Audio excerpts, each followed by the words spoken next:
guys, welcome back to JTD channel. For today's vlog, samahan nyo kami sa aming weekend vlog. Magpapacheck up kami ni Mrs.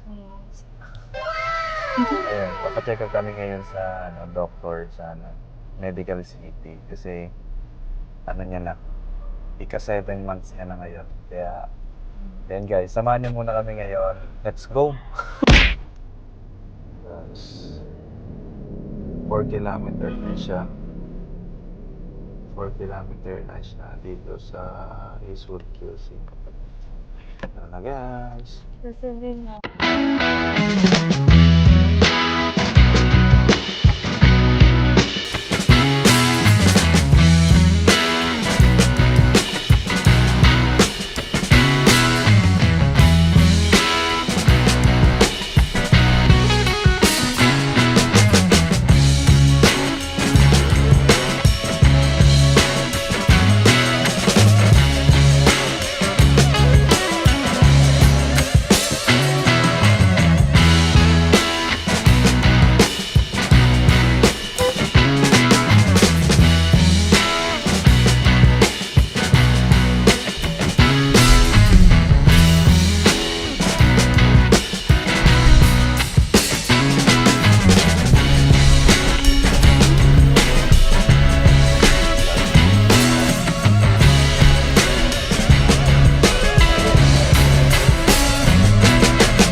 Hey guys, dito na kami ngayon sa Medical City. Tapusin na namin to kagad. Let's go.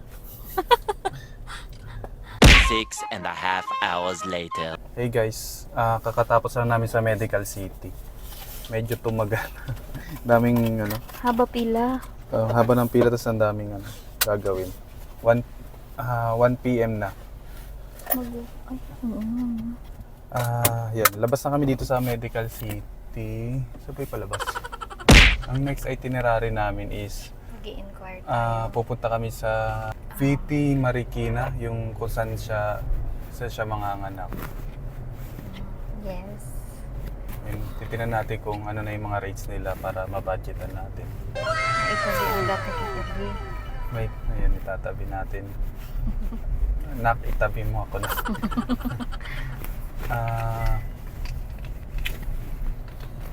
Tapos after nun, mamalengke kami, yung good for 2 weeks man lang namin na sa condo. Card not found. Thank you. Okay lang. Thank you. Vlog. Ayun guys, habang medyo traffic guys. Galing kay GAT K3492 1 day ago. Nice. Sir, tinanggal ba nila yung black frame sa front para malagay ang plate number? Parang hindi naman. Ipakita ko yung video kasi nandun pa rin naman yung black na frame. Ewan ko lang kung yun yung tinutukoy mo Pero yun, parang ano naman, tinanggal yung conduction sticker, pinalit yan. So, yun lang. May frame pala yun. Okay. Sabi niya, parang hindi naman daw. O sige, next question. Sir, may binayaran po ba kayo sa PMS nyo? Sir Sonet. 1, 2. Ayun, mayroon namang minimal na binayaran. Magkano po? Mga 2.5 yun eh. Pero kung tutuusin, hindi pa naman talaga due tayo sa yung mga Sonet user, mga Kia model user. Hindi naman tayo hindi naman tayo required. Dapat sa ika 10,000 pa. So yung natin is kaya lang tayo nagpa-sked ng PMS kasi kung kung napanood niyo yung nakaraang vlog ko is dinaan natin to sa tubig. We wanna make sure na okay yung underbody, walang nangyari. So chinek naman nila yon. Yun yung mga chinek, tas yung mga yung kalawang nilagyan nila ng nung parang anti-kalawang. Pakita ko yung ginawa na sa job order nila. Ayun. Pero yung natin, yung Kia Sonet natin is wala siyang anti-rust sa ilalim. Kaya ang sabi ni customer service is maganda ipagawa siya sa labas, yung tinatawag nating undercoating. Sa undercoating nandun yung underwash. Tapos mag-apply ng parang paint yun eh. Alam ko paint yun sa undercoating para mas tumagal na hindi kalawangin yung underbody ng sasakyan natin. So, babudgetan lang muna namin guys kapag okay na. Ang nagre-range yun nasa 3,000 to 5,000 yung undercoating. Depende rin sa sasakyan. Pero yun yung nakikita ko sa mga inquiry ko eh. So, one of these days, pagka nakaschedule na rin itong si Kia Sonet natin ng undercoating, ayun, i-vlog natin guys.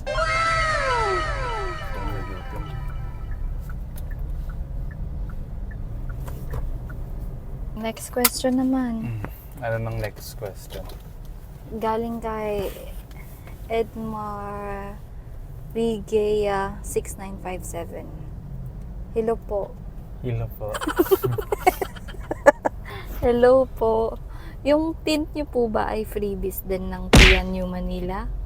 If so, ano po darkness niyan? For reference lang po kasi sa Kia New Manila din po ako kukuha. Thanks and God bless. God bless you too. O ikaw, ano masasagot mo? Freebies ba yun ni Kia or may binayaran ka? Part siya ng freebies ni Kia. So, ano siya guys? Anong darkness niyan? Yung brand nun is Lumina. Lumina yung brand niya. Tapos medium dark lang, parang ganun. And kung sa Kia New Manila ka sir kukuha, highly recommended po sila Miss Sara. Ilalagay ko yung contact niya dito. Saka si Sir Mark Orde, yung sales manager. Siya yung yung number niya yung nakalagay sa Google eh, si Sir Mark. Sobrang lahat ng request ko, inquiries is talagang nasasagot niya. Kahit na tapos na ako makakuha ng unit, kahit nga nung na bangga yung kotse ko, siya agad tinawagan ko kasi yun, para magpa-estimate. Responsive siya. Sobrang responsive. To think na ang dami niya ring kinikater na client, as well as gabing-gabi na kahit na out of office na. So 7 p.m. ba yun? salute kila Sir Mark saka kila Miss Sara. Thank you sa end-to-end assistance. Hindi to sponsor guys. based on experience. Okay. Yung next question hindi siya related sa sasakyan. Okay lang. Galing kay Espen. Ano po gamit mo na bike, mic boss? Anong bike? Mic. Itong mic. Uy, si Espen yan. Sino si Espen? Shout out, si Dan yan.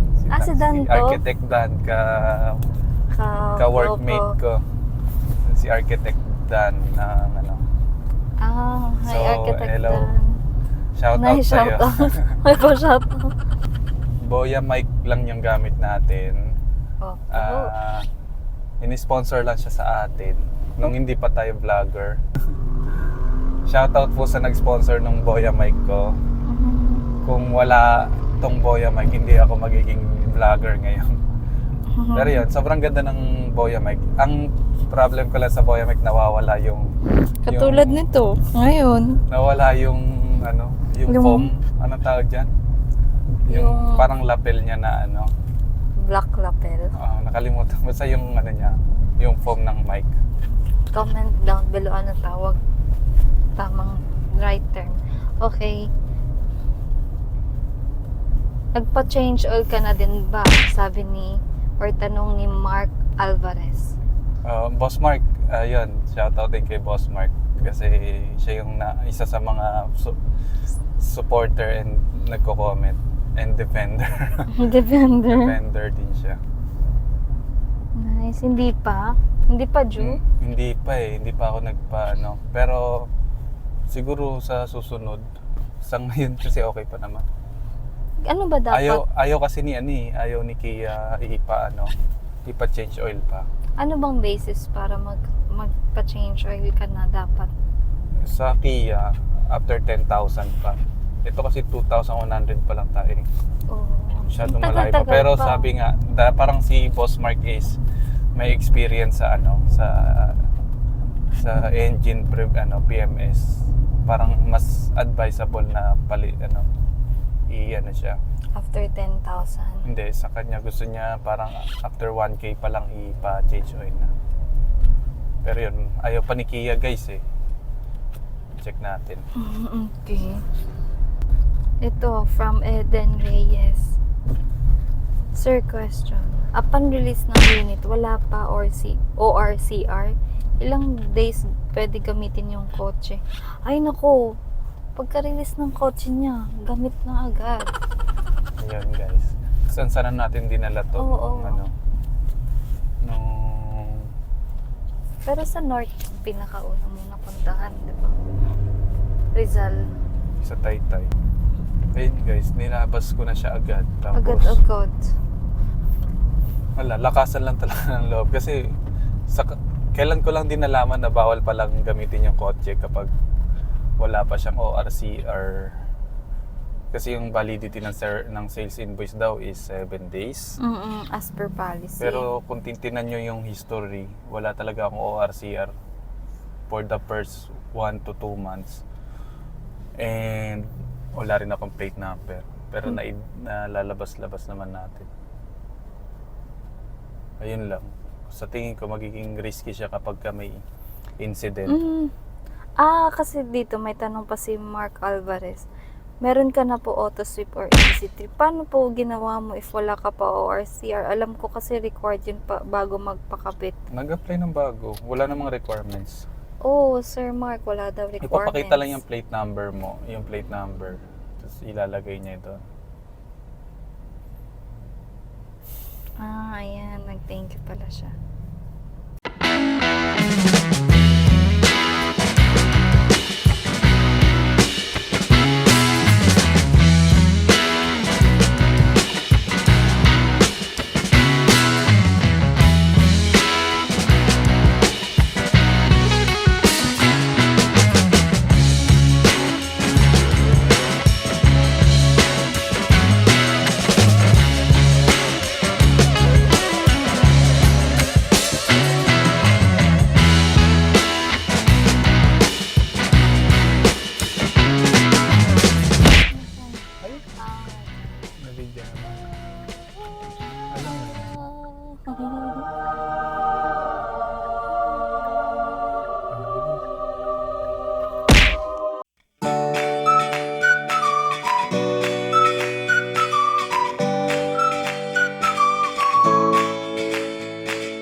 few inches later. Hey guys, tapos na kami dito sa nag-inquire na kami dito sa hospital na pag mga anak si Mrs. Ayan, lumalabas 50 to 90k yung kailangan i-prepare. Professional fee ng doktor, saka yung hospital. O, di ba? Anak pa more, guys. Ang mahal magkaanak, guys. Yan. Kasi malapit na siya sa November na siya manganganak. So, Aim for normal. guys, Normal delivery. panoorin niyo yung mga ads ko para hindi, wala pa pala tayong ads. Yan guys. Dahil tapos na kami dito sa inquiry, punta na kami sa palengke, mamamalengke kami ng quick para may ipagkain kami for 2 weeks. Let's go!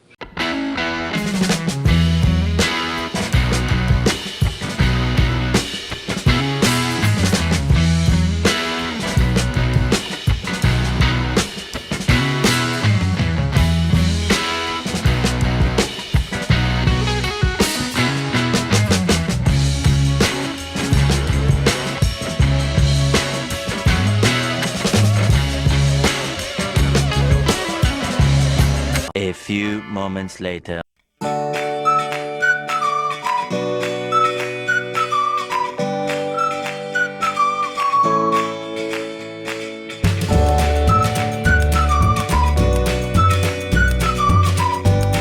Hey guys, ayun, tapos na kami sa pamamalengke.